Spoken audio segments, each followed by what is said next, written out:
Bismillahirrahmanirrahim. Assalamu alaikum, dear students. How are you? I hope you'd be fine. Cambridge Door Secondary Mathematics Learners Book, Chapter number 1 Integers, Exercise 1.2, Question number 6 start कर रहे हैं आज हम। और इसमें हमारे पास multiplication and division of integers है। तो इसके जो रूल्स होते हैं वो एडिशन और सब्ट्रैक्शन से रिलेटिवली इजियर होते हैं। ठीक है, इसके अंदर आपको सिंपल सिंपल ये करना है कि जो नंबर्स आपको गिवन है, जैसे आप मल्टीप्लिकेशन करते हैं बिल्कुल वैसे ही आपने मल्टीप्लाई करना है दो इंटीजर्स को। और उसके बाद आपने आइडेंटिफाई करना है उन दोनों की साइन सिमिलर है, सेम है, दोनों पॉजिटिव हैं, दोनों नेगेटिव है, तो आंसर आपका पॉजिटिव आएगा। आपने साइन पॉजिटिव की लगानी है, मींस आपने प्लस नहीं लिखना, कोई साइन नहीं लगानी। ठीक है, और अगर आपके पास एक पॉजिटिव है दूसरा नेगेटिव है तो आपका आंसर नेगेटिव आएगा। ठीक है, तो अब यहाँ पर क्वेश्चन नंबर 6 के अंदर हमारे पास एक मल्टीप्लिकेशन टेबल है। अगेन हमने वही करना है जैसे हमने एडिशन टेबल में किया था कि जो नंबर्स हमारे पास फर्स्ट कॉलम और फर्स्ट रो के अंदर है हमने उनको मल्टीप्लाई करके उसका आंसर लिख देना है। तो यहाँ पर आप देख सकते हो -3 और -5 को हमने मल्टीप्लाई करके यहाँ पर लिखना है। ठीक है, तो हम यहाँ पर लिख देंगे फर्स्ट बॉक्स के अंदर -3 मल्टीप्लाई बाय 5, 5 3s आर 15, एक पॉजिटिव एक नेगेटिव, आंसर -15। उसके बाद -5 इंटू 5, 5 5s आर 25, एक पॉजिटिव एक नेगेटिव, आंसर भी नेगेटिव। अगेन फिर से एक पॉजिटिव एक नेगेटिव नंबर, लेकिन अब की दफा -3 7 के साथ मल्टीप्लाई होगा, तो -3 मल्टीप्लाई बाय 7, 7 3s आर 21 और नेगेटिव का साइन आ जाएगा, तो ये हो गया -21। और उसके बाद plus minus minus, 5 7s are 35। तो ये हमारा मल्टीप्लिकेशन टेबल यहाँ पर कंप्लीट हो गया। ठीक है, इसके अंदर कोई ऐसी एज सच कोई नई जो है वो रूलिंग्स नहीं थी। नेक्स्ट क्वेश्चन के अंदर हमसे कह रहे हैं estimate the answers to these calculations by rounding to the nearest whole number. Whole number में जब आपको राउंड ऑफ करना हो स्टूडेंट्स, तो बस आपने इतना देखना है कि आपके पास यहाँ पर डेसिमल पॉइंट के बाद कौन सा नंबर है। अगर वो 0 से 4 के बीच में है तो एज इट इज इसको कट कर दो और ये जो आपके पास डेसिमल से पहले वाला नंबर है ये आपका आंसर हो जाएगा। ठीक है, तो -3.2 में क्या हो जाएगा -3। और 6.8 की बात करें कि अगर डेसिमल के बाद वाला जो डिजिट है आपके पास वो 5 से लेके 9 के बीच में हो, जिसको हम स्पेशल नंबर कहते हैं, तो अब आपके पास क्या होगा कि आप इसको कट करके जो आपके पास डेसिमल से पहले वाला डिजिट है उसके अंदर आपने +1 कर देना। तो यहाँ पर हमें क्या करना है, -3 मल्टीप्लाई बाय 7। ठीक है, आंसर क्या आ जाएगा, 3 7s आर 21 और माइनस का साइन लगा दोगे, सिंपल, ये हो गया आपका आंसर। उसके बाद पार्ट बी में देखिए, तो यहाँ पर आपके पास क्या है, 9.8 मल्टीप्लाई बाय -5.35। इसको हम कैसे करेंगे, 9.8 पॉइंट के बाद 8 है, 5 से 9 तक के बीच में है, तो ये क्या हो जाएगा, 9 + 1 10 होल नंबर हो जाएगा। उसके बाद मल्टीप्लाई करना है -5.35, पॉइंट के बाद क्या है, पॉइंट के बाद वाले डिजिट को देखना है और बस, बाकी के लिए आपने एज इट इज को कर देना।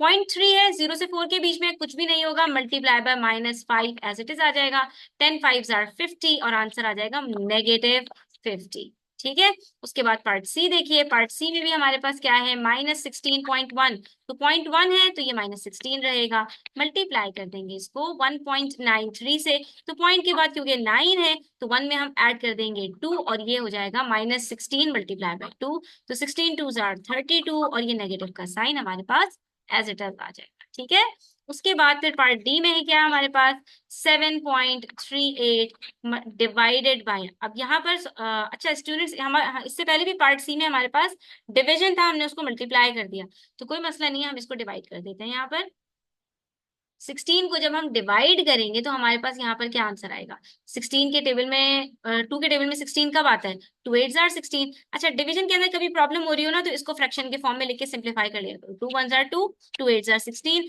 आंसर आ गया हमारे पास -8। ठीक है, इसी तरह से 7.38 है, इसको हमने डिवाइड करना है -1.86 से, राउंड ऑफ करो, पॉइंट के बाद 3 है तो ये as it is 7 divided by -1.8 है, तो ये पॉइंट के बाद जो 8 है ये 2 को क्या कर देगा, इसमें 1 ऐड कर देगा, तो ये बन जाएगा -2। ठीक है, अच्छा जी, अब हमारे पास क्या हो जाएगा, यहाँ पर number 7 divided by -2 gives us 7/-2 is equals to,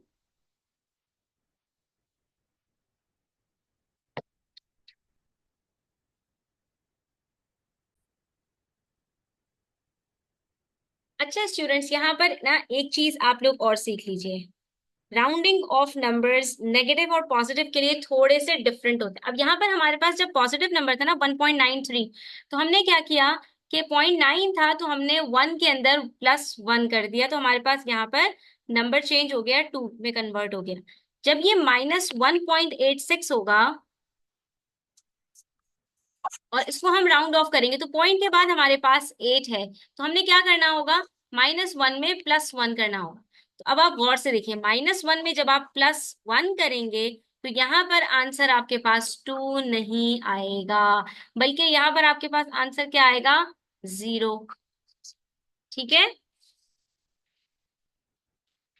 इस चीज का आपने यहाँ पर ध्यान रखना है। तो आपके पास यहाँ पर आंसर 2 आने के बजाय 0 आएगा।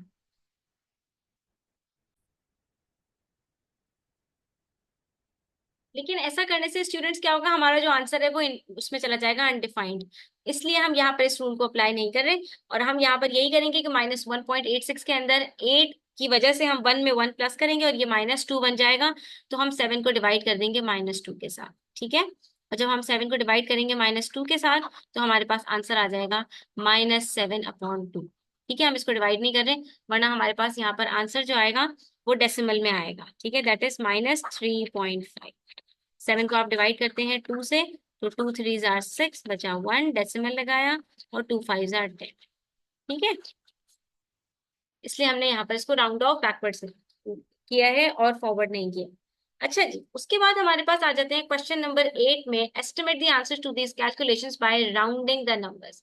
अब हम नंबर्स को राउंड अप करके और इनके आंसर्स निकालेंगे। सेम वही कॉन्सेप्ट है। अब हमारे पास ये होल नंबर्स हैं, -53, तो हमें राउंड ऑफ करना है। तो क्या होगा स्टूडेंट्स के, अब यहाँ पर हमने लास्ट डिजिट को देखना है कि वो हमारे पास स्पेशल नंबर है या नहीं। ठीक है, अब ये 53 है, स्पेशल नंबर नहीं है, तो ये -50 इंटू ये स्पेशल नंबर है, तो ये हो जाएगा 40। अब आपने इसको मल्टीप्लाई करना है, तो मल्टीप्लाई करना कितना आसान है, 5 4 आर 20, प्लस माइनस माइनस, और ये जो दो जीरोस हैं ये आकर एज इट इज अटैच होगा। इस तरह से इनको मल्टीप्लाई करना बड़ा इजियर हो जाता है। उसके बाद 32 मल्टीप्लाई बाय -61। 32 में 2 हमारे पास स्पेशल नंबर नहीं है, 30 मल्टीप्लाई बाय ये भी स्पेशल नंबर नहीं है, तो -60। 3 6 आर 18, और दो जीरोस लगा दिए तो ये बन गया 1800। इसी तरह से -38 मल्टीप्लाई बाय 9.3।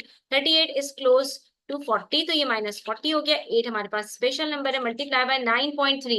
अब इसको राउंड अप करना है तो हमने ये डेसिमल पॉइंट हटाना है, लेकिन ये हमारे पास स्पेशल नंबर नहीं है, तो ये हमारे पास 9 ही रहेगा। अब इसको कैसे मल्टीप्लाई करेंगे, माइनस प्लस माइनस, 4 9 आर 36, एक जीरो है तो ये 360। इसी तरह से हमारे पास है 493 डिवाइडेड बाय 5.1। अब ये 3 डिजिट नंबर है ना स्टूडेंट्स, तो इसको हमने क्या करना है, हंड्रेड्स में राउंड अप करना है। तो ये क्या होगा, हम यहाँ पर 4 के बाद वाले डिजिट को देखेंगे, ये स्पेशल नंबर है, तो ये क्या हो जाएगा, 4 + 1 दैट इज 500 डिवाइडेड बाय -5.1 है। डेसिमल पॉइंट हम यहाँ से रिमूव करेंगे तो ये बन जाएगा -5। अब कैसे इसको डिवाइड करेंगे, 500 अपॉन -5, प्लस माइनस माइनस, 5 1 जार 5, 500 जार 500, आंसर आ जाएगा -100। ठीक है, हमने इसको इस तरह से सॉल्व करना है। उसके बाद हम बात करते हैं क्वेश्चन नंबर 9 की। अब इसके अंदर स्टूडेंट्स हमारे पास पूरी पूरी एक्सप्रेशंस है, और हमने क्या करना है, बॉड मास रूल के तहत इसको सॉल्व करना है। बड़ा सिंपल है, 3 मल्टीप्लाई बाय -6 + 2। पहले हम ब्रैकेट्स को सॉल्व करेंगे और उसके बाद फिर हम मल्टीप्लीकेशन करेंगे। तो -6 + 2, plus minus minus, 6 - 2 is 4, sign negative number की लगा दी। जब ये सॉल्व हो गया, ब्रैकेट रिमूव किया और मल्टीप्लाई कर देंगे अब 3 से, तो क्या आंसर आएगा, 3 4 आर 12, प्लस माइनस माइनस। ठीक है, इसी तरह से देखिए पार्ट बी। पार्ट बी के अंदर है हमारे पास -4 मल्टीप्लाई बाय -1 प्लस 7। यहाँ भी ब्रैकेट पहले सॉल्व करेंगे, प्लस माइनस माइनस, 7 - 1 इज 6, और साइन पॉजिटिव नंबर की, ग्रेटर नंबर की पॉजिटिव है तो ये positive, multiply by -4, 4 6 are 24, plus minus minus, तो आंसर इज -24। इसी तरह से पार्ट सी है, 5 मल्टीप्लाई बाय -2 -4। तो ब्रैकेट के अंदर क्या है, -2 -4 minus minus, plus 2 + 4 6, sign greater number की -6। प्लस माइनस में हमेशा आपको साइन ग्रेटर नंबर की लगानी है। उसके बाद मल्टीप्लाई करेंगे 5 से, तो 5 6 are 30, plus minus minus, answer आ गया। ठीक है, उसके बाद देखिए पार्ट डी, -2 मल्टीप्लाई बाय 3 - -7। तो हम यहाँ पर कैसे करेंगे, प्लस माइनस माइनस प्लस, तो ये क्या हो जाएगा 3 + 7। उसके बाद मल्टीप्लाई करेंगे इसको -2 के साथ, -2 multiply by 3 + 7 = 10, 2 10s are 20, plus minus minus और -20 इज द आंसर। अब यहाँ पर देख सकते हैं सब में हमारे पास जो आंसर आया है वो नेगेटिव आया है। क्यों? कहीं पर हमारे पास ब्रैकेट का जो आंसर है वो नेगेटिव है और बाहर पॉजिटिव इंटीजर है, तो प्लस माइनस माइनस आंसर आया। कहीं पर ब्रैकेट के बाहर जो इंटीजर है वो नेगेटिव है लेकिन ब्रैकेट का आंसर पॉजिटिव आया, तो इस वजह से वो भी हमारे पास नेगेटिव आंसर आया। तो ये सब के सब हमारे पास यहाँ पर नेगेटिव है। यहाँ पर हमारे पास क्वेश्चन नंबर 6 से 9 तक कंप्लीट होते हैं। आई होप स्टूडेंट्स आपको क्लियर हुआ होगा। स्टिल कोई क्वेश्चंस हो, क्वेरीज हो, कमेंट सेक्शन में आप पूछ सकते हैं। Thanks for watching the video till the end. Take care, do subscribe to my channel. अल्लाह हाफ़िज़।